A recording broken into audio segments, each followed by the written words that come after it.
Good evening. I hadn't intended to get a head start on everybody else, but since this has been quite a sad day, most especially for the people of Syria, but also for this Security Council. The people of Syria who seek nothing more than the opportunity to achieve their universal human rights and to see their aspirations for freedom and liberty achieved have been slapped in the face by several members of this Security Council today.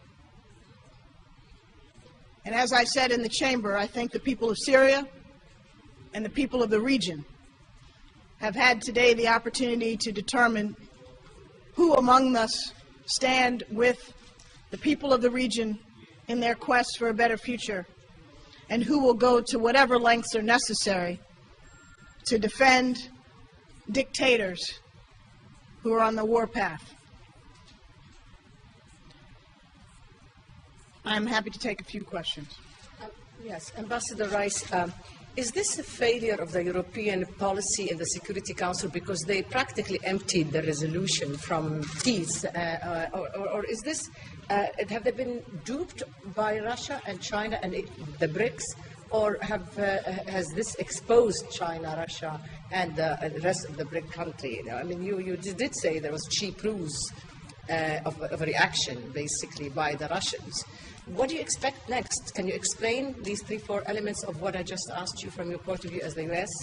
Well, first of all, the United States' view has been and remains that this Council ought to pass a resolution that contains real sanctions. And that is what we proudly co-sponsored in August and what we think is still warranted. Now, I'm not going to sit here and Monday morning quarterback or Monday evening quarterback how this is unfolded. We supported this resolution because we thought it was a step, had it been passed, in the right direction. But the fact that after days, if not a couple of weeks, of strenuous effort on the part of the Europeans to achieve the consensus that ought to have been possible, that effort of goodwill on their part was met with the response today, I think says the most about the people who are unable to support this resolution and those who cast the veto. Thank you, Madam Ambassador. Do you think that diplomacy has reached that end regarding how the international community should deal in regards with the situation in Syria? No, I don't think diplomacy or pressure has reached a dead end. I mean, the fact of the matter is, despite the vote we saw today in the Council, the majority of members supported the resolution. The majority of members would have supported a sanctions resolution. And the countries in the region are every day coalescing and raising their voices against what is transpiring in Syria. This is not, as some would like to pretend, a Western issue. We had countries all over the world supporting this resolution today, and we have countries throughout the region who've been very clear that the brutality of the Assad regime has to end, and that the behavior of the regime is absolutely intolerable. Madam Ambassador, would you consider keeping on your reset diplomacy strategy with Russia, considering the result it gives you, at least at the Security Council?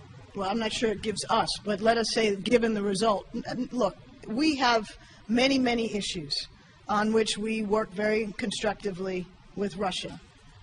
From non-proliferation to arms control to Iran to North Korea and many, many others, and we'll continue to do so. On this issue, we and others had a fundamental disagreement with Russia and other countries.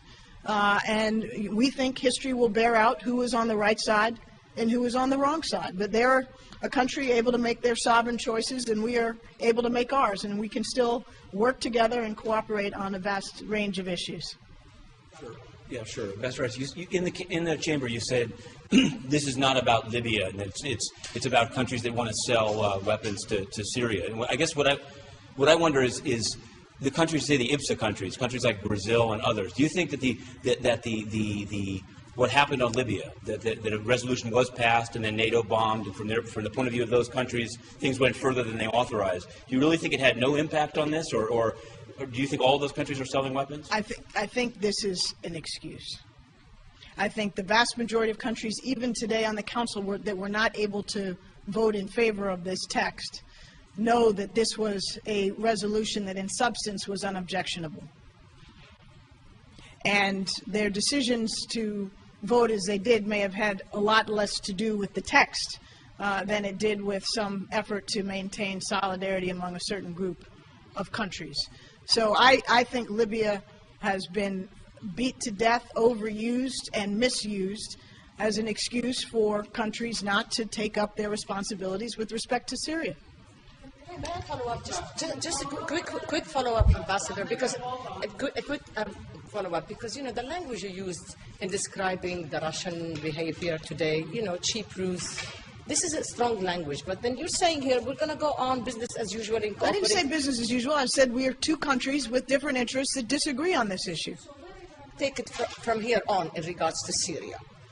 Well, first of all, the United States has been very strong and unequivocal in its leadership on a national basis and on a global basis in condemning and sanctioning the Assad regime.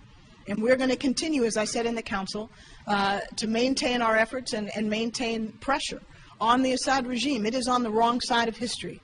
It is not going to get what it seeks by the continual repression and killing and imprisoning of its people. That doesn't work, and it won't succeed, and sooner or later that will be self-evident. Thank you.